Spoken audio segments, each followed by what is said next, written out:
কিয়ামতের 10টা নিদর্শন আছে বড় বড়, তার মধ্যে একটা হচ্ছে দাব্বাতুল আরদ, জমিন থেকে ফুঁড়ে একটা প্রাণী বের হবে। আর এখন মানুষ এগুলো বিশ্বাস করবে না আমি জানি, 2 দিন পর নাসা যখন বলবে তখন বিশ্বাস করবে। কথা কি বুঝতে পারছেন?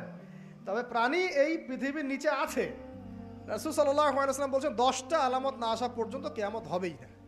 তার মধ্যে একটা হচ্ছে দাব্বাতুল আরদ, জমিন থেকে একটা প্রাণী বের হবে, এবং এই প্রাণী শুধু বেরই হবে না, মানুষের সাথে কথাবার্তা বলবে।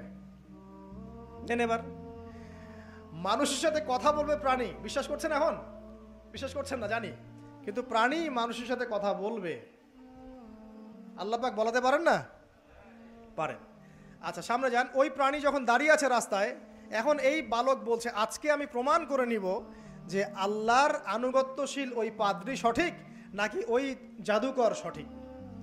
এবার সে একটা ইট হাতে নিল, পাথর হাতে নিয়ে এসে বলছে, আল্লাহ তোমার কাছে যদি ওই জাদুকরের কাজের চাইতে এই পাদ্রীর কাজ বেশি পছন্দনীয় হয়, এই ইটের আঘাতে এই জন্তুকে তুমি মেরে ফেলো আল্লাহ।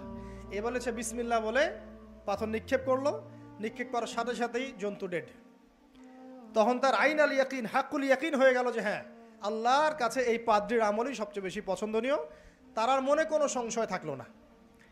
কিশোর মানুষ না, কতটুকুই বা বোঝেন নাই? এবার তার মধ্যে একটা ইয়াকিন চলে আসলো এবং সে পরিপূর্ণ মুমিন মুসলিম হয়ে গেল। এবার যখন সে রাজ দরবারে যায়, তার কাছে পেশেন্ট আসে, মানে একজন মানুষ এসেছে, সে বলছে যে আমার চোখে সমস্যা।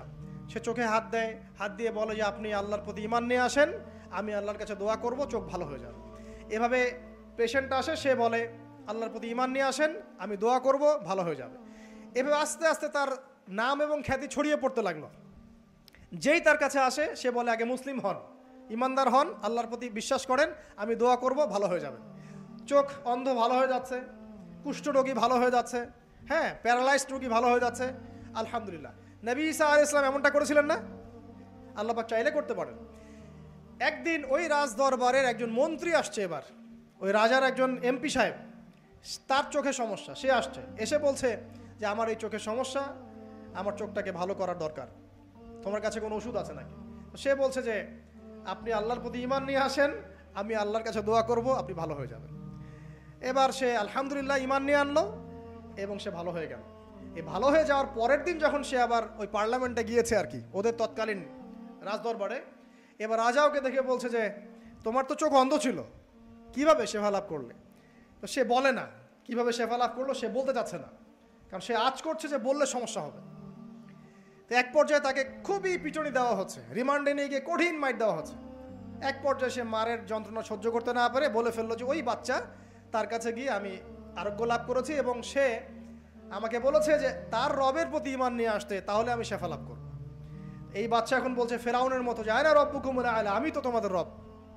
নমরুদের মতো আমি তো তোমাদের রব, ঠিক আছে, আমি ছাড়া তোমাদের কে রব আছে? আমি তো জানি না যে আমি ছাড়া তোমাদের কোনো ইলাহ আছে।